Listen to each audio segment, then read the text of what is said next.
We are going to dive into some uncertain quarterback situations around the league and touch on because everything Brady. I do want to dive. I've used your name 1,000 times in the last month, in vain.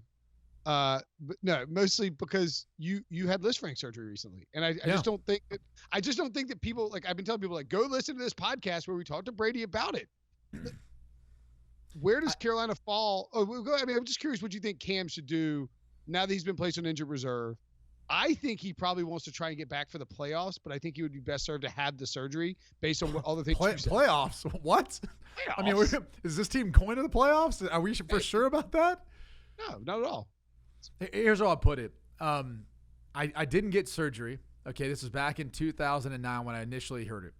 Didn't get surgery, casted it, went in the walking boot, came back. It obviously didn't heal properly. That's that's one of the risks that you run. But really what you're talking about is the separation in between your big toe and your second toe when you have a Lisfranc injury. When they call it a sprain, there's a lot of times little micro tears within that ligament. And so it doesn't seem that significant, but you start to get separation between those toes. They're called metatarsals. And so your foot spreads out a little bit, right? So that's painful.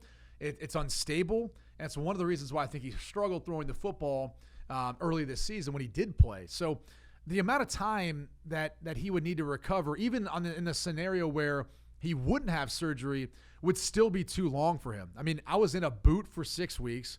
I was in a walking boot for 6 weeks. That's 3 months right there. And I probably didn't feel like I could run again ever like I used to. And I'm 6 months out from post-surgery now, and I'm still not quite there. So regardless of whether he chooses to not have surgery or elects for surgery, it's going to be a solid 6 months before he's able to actually get out there and run and cut and maybe test out and all that. Probably another 6 months until he feels like he's back to normal if he has surgery. If he doesn't have surgery, I mean, it was something that I played with for another 5 years, and I never felt like I was the same again. I always would have to deal with arthritis. I had to deal with pain constantly. I do think to some degree it probably affected my throwing motion because every time I planned to transition to throw, I would fall off a little bit on the outside of my foot instead of driving straight through a little bit because it was painful to plant on the inside. So all those things became an issue for me, but it was something that I didn't have the luxury to really take time in that point in time in my career because I wasn't established to sit out for 6 to 9 months and then wait to see what was on the other side. He's made a ton of money. He's been successful in this league. So obviously someone's going to take the chance to sign him if he wasn't going to be with the Panthers next year and if he did elect to have surgery. So my advice would be get the surgery now. Don't play the what-if game with if they were to make it to the playoffs or not having surgery because I think that's what the advice Dr. Anderson gave him. I don't want to speak for him, but I can almost assure you now most foot doctors, foot specialists in particular, and he was who I consulted with for my surgery, and I actually ended up using one of his fellows. They will tell you now that you get surgery on that. Like if you get that injury, you get the surgery. Typically it's based on the separation between the metatarsals, but in this case, if he's concerned moving forward, I think with the way he plays, he should just get it taken care of if he wants to keep playing football. Yeah, I mean, that's the thing, Ryan, is that if you're Cam Newton and you want to it's really hard in life in general to decide between your long-term and short-term concerns. I mean, I think, and especially true when you're a quarterback who's at his age dealing with the mental and physical stuff that he's dealt with over the last few years. As a fellow geriatric, Ryan, how would you approach this in terms of long-term? I'm just kidding. Long-term, short-term, like, I mean, don't you think Cam needs to get the surgery and just be like, listen, if you got to cut me, cut me. It's been an incredible run. I will sign somewhere else. Well, don't forget, 6 weeks or so ago, Cam Newton actually admitted that he tried to hide the injury. He wanted to play through it. They started 0-2. That's when they turned to Kyle Allen. And here we are 7 or 8 weeks later, and that's a wrap. So, yeah, I think Brady's right. I think you're right. I think you get the surgery and you look forward to the 2019-2020 season. It'll be by that point. But I don't know if athletes are wired that way. They're so competitive. They want to win right away. Cam sees that he's not a part of this team that's now winning football games. He probably has a lot of things going through his mind. We've talked about the contract situation for Cam. He has one more year left on his deal. We mentioned on the last Pick Six pod, the emergency pod. So I'm sure he's doing that calculus as well. And here's what I'll put out there for you. And Brady hinted at this. Do we know that there's a team that's going to pay Cam? Let's say he gets the surgery and he's ready to go in June or July. What Cam's going to want to be paid? Because it's going to be, I would imagine, a $30 million a year category. And I don't know. Look, there are a lot of teams that need quarterbacks, but I don't know if there's a team that wants to take a flyer on a guy who's 30 plus at this point, ton of injuries, and you don't know what his availability and productivity level will be in 2020.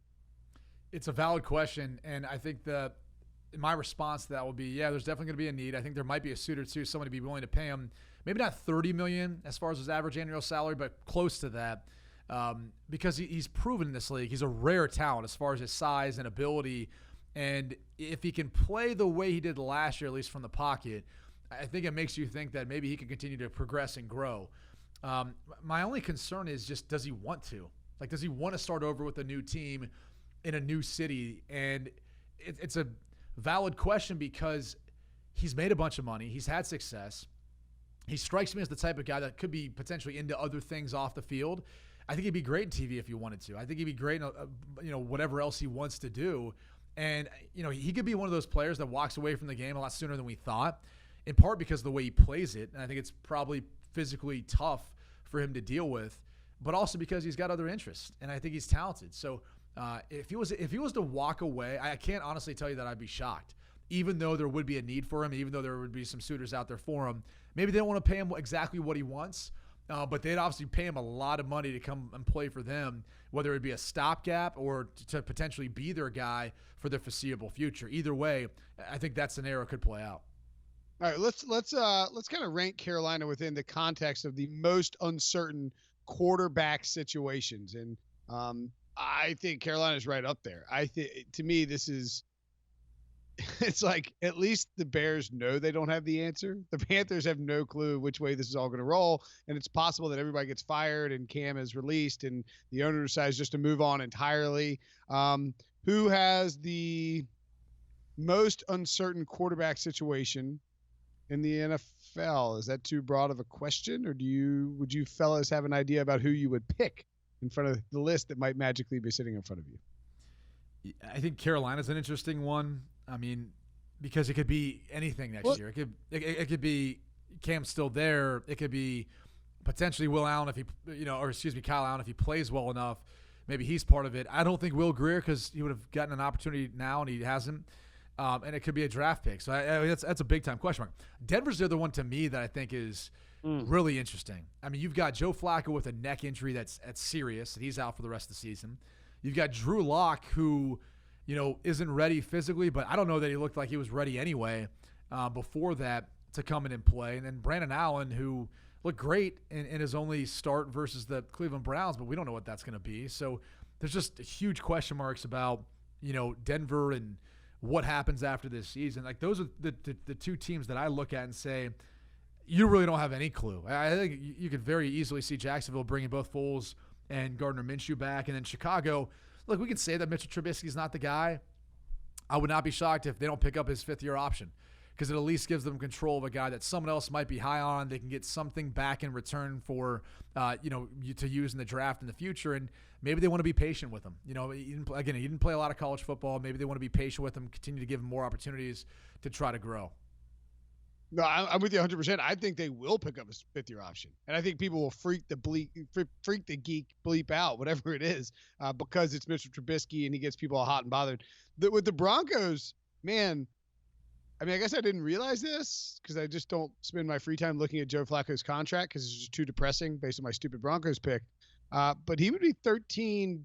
Like, if they cut him, if they a post June 1 release, which means he's going to, soak up a ton of your salary cap space, $23.65 million, until June 1st, which makes it difficult to maneuver around it. They would only have $3.4 million dead against the cap next year, but $10 million the year after that. If they cut him after the season, this $13.6 million in dead cap hit. I mean, they'll save $10 million, but man, I mean, what a disaster by John Elway.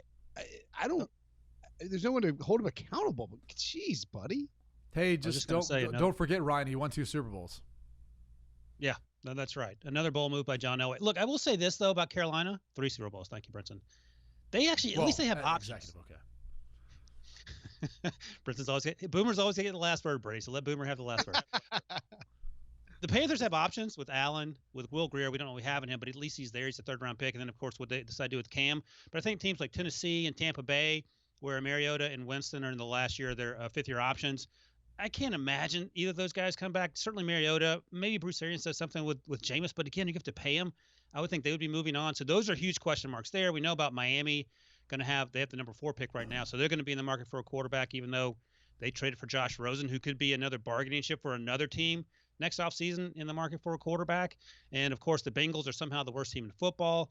So I think those teams have a lot more question marks than a team like Carolina, who at least have depth and some semblance of having a solution, whether it's short term or long term. And the Drew Lock thing is going to be interesting. I liked him a lot last year coming out. I thought he had a pretty good Senior Bowl.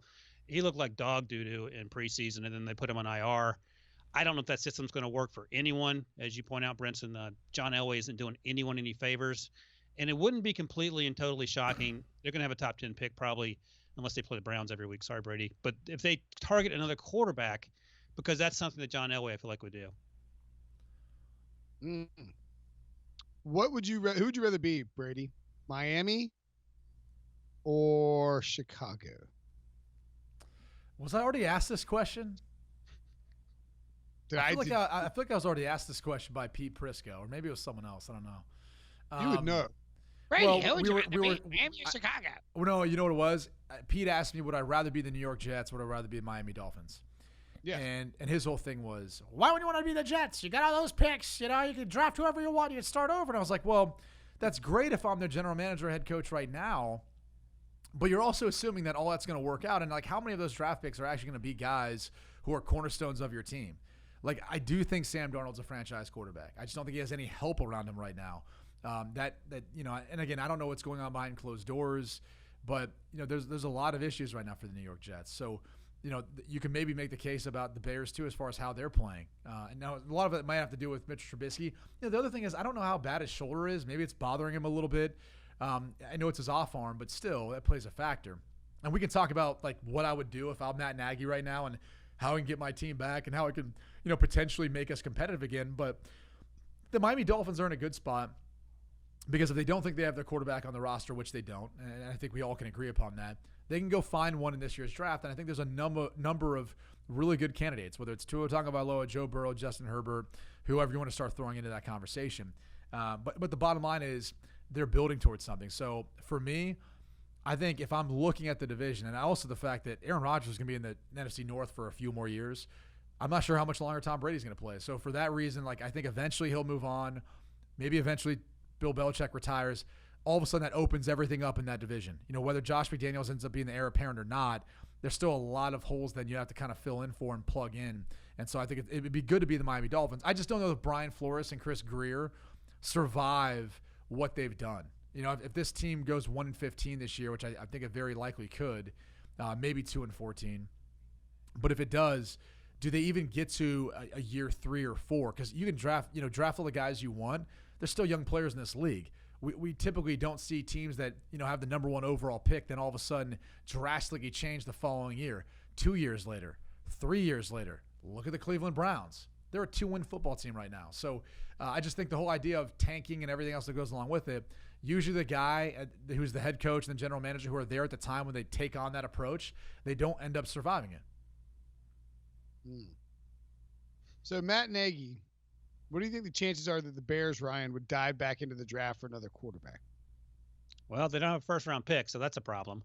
Part of the Khalil Mack trade. So they're over a barrel. I suppose you could move the Will the knows a lot first-round about pick. that, Ryan. Oh, he didn't like that one, Brady. You could move the first-round pick in the next draft, maybe. But I mean, then you just keep kicking the can down the road. Ryan Pace is trying to solve these problems that he himself has created. I don't know where you go. I wasn't joking when I said last week and maybe 2 weeks before that the Bears should be on the phone with the Bengals about maybe getting Andy Dalton on a short-term solution. The Bengals didn't even think about trading Andy Dalton until 12 minutes before the trade deadline, so that never came to fruition. But there are going to be quarterbacks out there on the market. But if you're Ryan Pace, if you're Matt Nagy, do you want Marcus Mariota? Isn't he just a rich man's Mr. Trubisky? Jameis Winston's a turnover machine. So you're going to have to find a bridge guy and then reevaluate unless you get lucky and find a quarterback in the second or third round next draft. But again, and Brady just hit on this, you're not going to develop these guys right away overnight and have them go out there and start winning football games. I just feel like with an Andy Dalton, you're not wasting that defense that is now getting wasted at least you have a chance in the second half to compete. And now they're third in a division where they could very easily be near the top.